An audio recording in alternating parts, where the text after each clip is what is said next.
Unlike the U.S., Indonesia will not declare the pandemic over at this time, despite the good numbers that we have now. And tourism experts say high airline ticket prices are slowing the recovery of Bali's economy. Governor Koster is asking for help from the Department of Transportation in overcoming high ticket prices to Bali.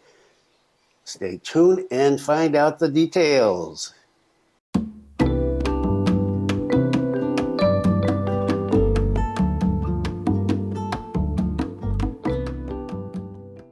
Selamat siang. Welcome to the latest news from Bali and Indonesia. This is September 21st, 2022, and my name is Bruce. And what is the weather like today? It is steamy, really steamy. It is 31 degrees Celsius and 69% humidity, and the wind speed is 14.3 kilometers per hour. It is a hot one today in Singaraja, but beautiful nonetheless. And if you are in Bali, I hope wherever you are in Bali, the weather is good too. And if you are not here and you're planning on being here, I hope you get here soon before the rainy season starts. So let's get started and look at the numbers. Numbers continue to be good, higher than the other day. Remember, the other day was Monday, and numbers have been for the past 2.5 years. The numbers have always been lower on Mondays and then higher the rest of the week. So the national new cases, 2,518. National recoveries, 2,533. And national deaths, 15. New cases in Bali, 41. So we are still below 50. Bali recoveries, 47. And no deaths in Bali were reported for yesterday.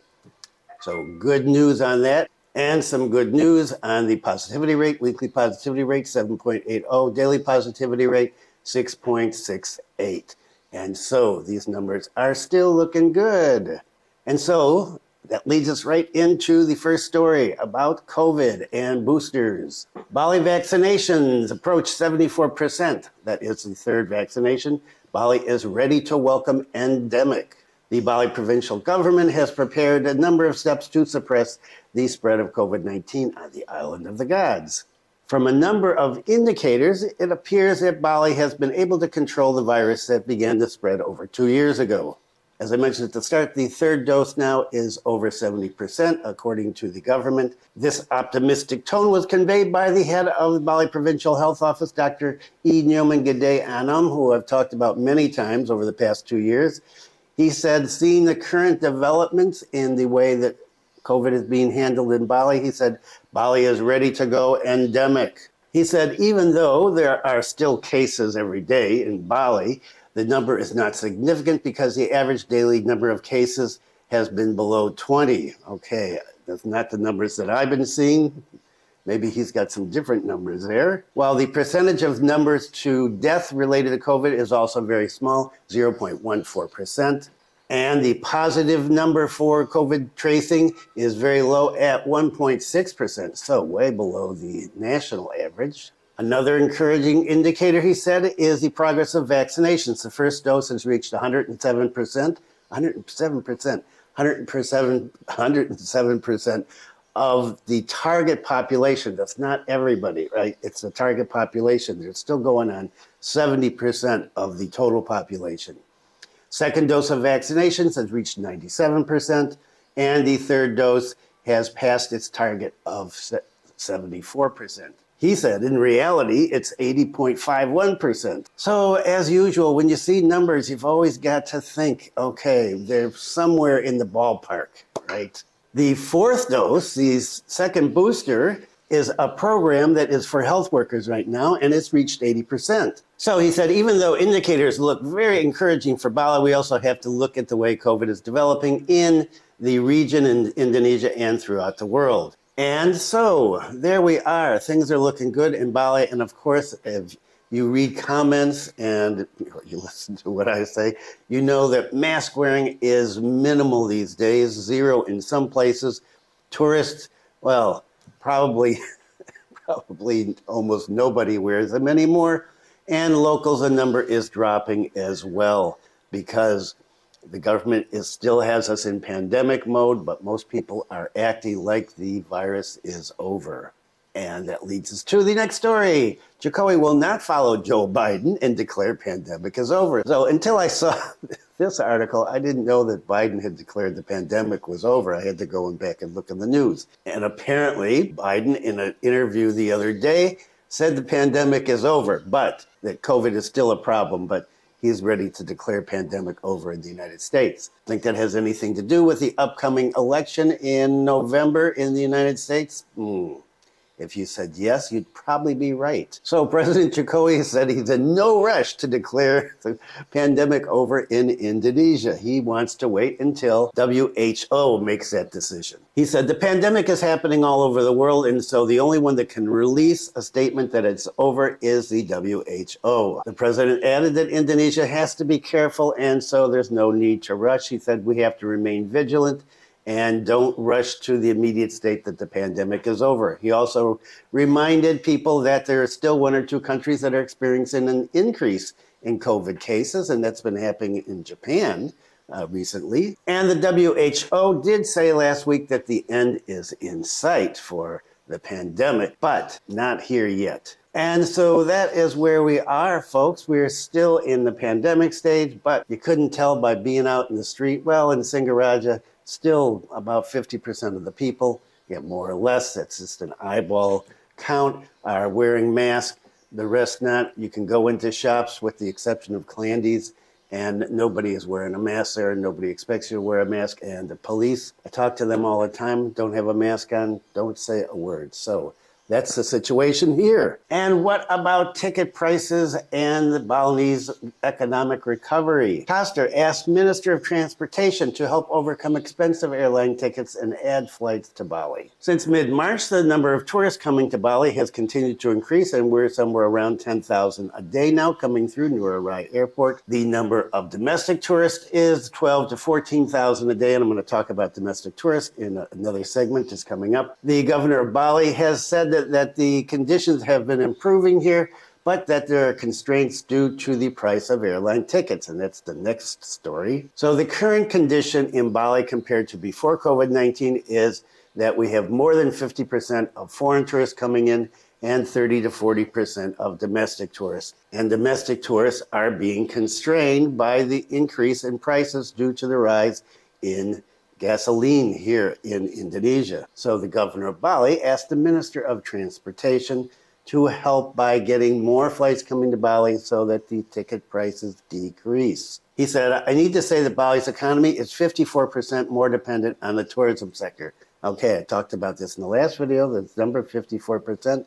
Okay, so this is a number that's coming out from the Balinese government now, 54%. So if somebody tells you it's 80%, it's not. So the governor noted that in 2020, the economy contracted by 9.31%. In 2021, contracted by 2.47%.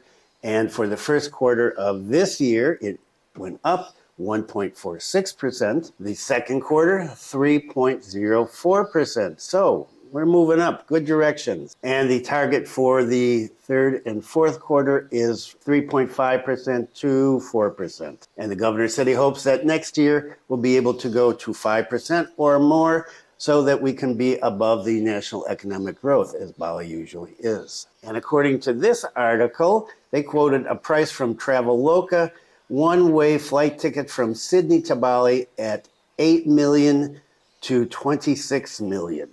Wow, 26 million? Okay, 26 million. That's like 2,600 Australian dollars for one way. So let's look into the ticket prices. International ticket prices to Bali doubled. Australian tourists prefer Phuket. So as I was mentioning, one of the things hindering the economic recovery in Bali is the expensive price of tickets here. The chairman of the Bali Tourism Board, Ida Bagus Agung Partha Adnyana, said that it's true that the number of tourists has fallen off. Well, not really fallen off. It's not increasing as quickly as people want because of the price of plane tickets to Bali seem to be expensive both nationally and internationally. So you want to come from Jakarta to Bali, prices are up. Want to come from overseas to Bali, prices are up. According to this article, if you pay attention to the price of airline tickets from Australia to Thailand, namely Phuket, it's cheaper than Sydney to Bali. In fact, the distance from Australia to Phuket is more than twice as far as Australia to Bali. Depends on where you are in Australia. The ticket from Sydney to Bali is 1,500 Australian dollars. Now from Sydney to Phuket, it can be half, 700 to 800 Australian dollars. If the current price is 7 million from Sydney to Bali, it's still expensive. Normally, it was 3 to 4 million, he said, before the prices went up. Okay, I don't know. Australians, and you know that you're the majority of people that watch this channel. Thank you, Australians. And I know a number of you have put in prices, how much you're paying, and that it is expensive. So what do these numbers sound like? Do these numbers sound right? Bali is still targeting 2 million tourist visits this year. We've got another 3 months to go, 3.5 months to go. And Adnyana said that he's optimistic about getting 2 million before China gets into the mix, and that if China gets into the mix, we could get up to 3 million visits. But is it likely that China is going to let people come out here en masse again? They're still doing lockdowns in China. And Adnyana said we hope that the national airline Garuda will quickly add more planes because this is not a balance. I think with the increase in Garuda supply, flight tickets to Indonesia, especially Bali, will return quickly to normal. Meanwhile, it was confirmed separately by the chairman of the Regional Board of Association of Indonesia Tour and Travel Agencies, Asita, that the prices from Bali to Europe have doubled. He's apparently in Europe right now. He said, now I buy airfare Bali to Europe, 23 million. Before the pandemic, I paid between 9 and 11 million. So expensive airfare from Europe to Bali, from Australia to Bali, US to Bali, still up there. So expensive tickets. What about domestically? Bank Indonesia, fuel price hike may lessen domestic tourist visits to Bali. Bank of Indonesia Bali's representative office stated that the province's economy will continue to recover from the pandemic, albeit the increase in fuel prices may raise inflation. And there were a bunch of stories that I'm not going to talk about today about the inflation rate here in Bali, which is higher than most places in Indonesia. He said the fuel price hike will have an increase in inflation, but it will not have a significant impact on Bali's economic growth. Statistics show that the economy in the second quarter grew by 3.04% year on year, as I just mentioned in the previous story, while inflation in August was 6.38%. So that is shooting up. He also stated that in the tourism industry, the increase of fuel prices will lead to a rise in transportation prices and hotel room rates, so that tourism spending becomes more expensive. He said for domestic tourists, the declining budget allocation for tertiary spending and rising travel costs will drop their ability to travel to the island of the gods. And this despite the interest in coming here, because everybody wants to come to Bali. The number of people from Java Island traveling to Bali via road trips with private vehicles is decreasing, thus slowing the trend of domestic tourist visits to Bali. Because the price of gas has increased so much, driving here from Jakarta or Surabaya has just become prohibitively expensive for some people. And you add to that, room rates are going to go up. Yeah, we're going to lose some domestic tourists. And an interesting visit from the deputy governor of West Sumatra. He was visiting with the deputy governor of Bali, and the deputy governor of Bali was telling him how Bali goes about maintaining itself as one of the prime tourist destinations in the world. The deputy governor said Bali, with its unique and distinctive culture and its friendly people, has made itself known to the world as an unpretentious island that attracts tourists from all over the world for vacations to relieve their fatigue from the daily routine. And he said that Bali's economy is 54% supported by the tourism sector. And so the governor says the same thing. He puts this number around 50% as well. And you'll see a lot of people claiming, oh, Bali is 80%, 90% dependent on tourism. It is not. And that is used a lot of times by people to support themselves and some of their somewhat nefarious activities. And they say, well, if it wasn't for us, Bali would be nothing. Sorry, that's not the way it is. 54%, 50%, it is not 80%, it is not 90%. So tourism definitely is really important here in Bali, but it is not the be-all, end-all. The deputy governor did say that Bali's economy was paralyzed by COVID-19 and that it was not moving. But because of the efforts of everybody, including the provincial government and the national government, things are improving and will continue to improve through cooperation with relevant agencies. He said Bali is recovering slowly with a new pattern of living that continues to apply health protocols whenever and wherever you are, as well as a high vaccination rate, which includes boosters at 73.79%. That's an interesting number.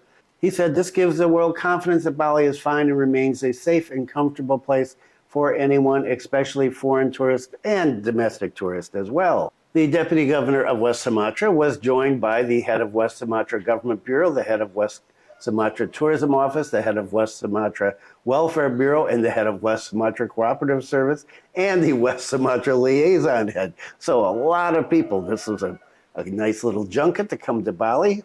And they're here because they want to cooperate with Bali in developing the tourism sector. According to the deputy governor of West Sumatra, he said, I see the number of foreign tourists visiting Bali, especially from Australia, is very high, so we're interested in collaborating. Yeah, let's get those Aussie tourists over in West Sumatra. The deputy governor continued that technically tourists from Australia and other countries can continue their tour from Bali to West Sumatra, especially the Mentawai Islands, which has the second best waves in the world after Hawaii, he said. Okay, I'm not a surfer. I've heard about the surf over there. Any surfers that have gone there, leave a comment. Is it second best in the world after Hawaii? The deputy governor said that the Mentawai Islands have a culture similar to Nias Island in North Sumatra, predominantly Christian population, and are often visited by tourists who like surfing spots. In addition to all of those people I mentioned in this entourage, there was also a representative from AirAsia who said that they've just opened an international flight to Rokot Airport in Mentawai Islands for the first time and plan to hold a direct flight from Denpasar to West Sumatra. That way, economic turnover and tourism exchange can be mutually beneficial to both parties. The deputy governor also noted that Bali is a unique and positive model for tourism because it has 294 tourist villages throughout the island, and West Sumatra is currently starting to build and activate tourism villages and agro villages similar to the tourist villages and traditional villages in Bali. And so, if you're interested in going to West Sumatra, there are going to be direct flights. I guess there weren't before. I don't know. I've never gone to West Sumatra, but sounds interesting. If you've been there, leave a comment. Okay, that is it for today. I'm still working on the video of the 7-month ceremony, and hopefully I'll get it done this week. But my granddaughter is sick, and so she's taking up some time because she likes to spend time with Grandpa when she's not feeling well. And I'm going to have a special restaurant review. I never do these kind of things, but I really like this restaurant. So if you come to Singaraja, I strongly suggest that you visit this place. But that's coming up. And my wife's videos on cooking up here. You can find a link to her channel. Thanks for viewing. Be kind to someone today. Stay safe. And I will see you on Friday.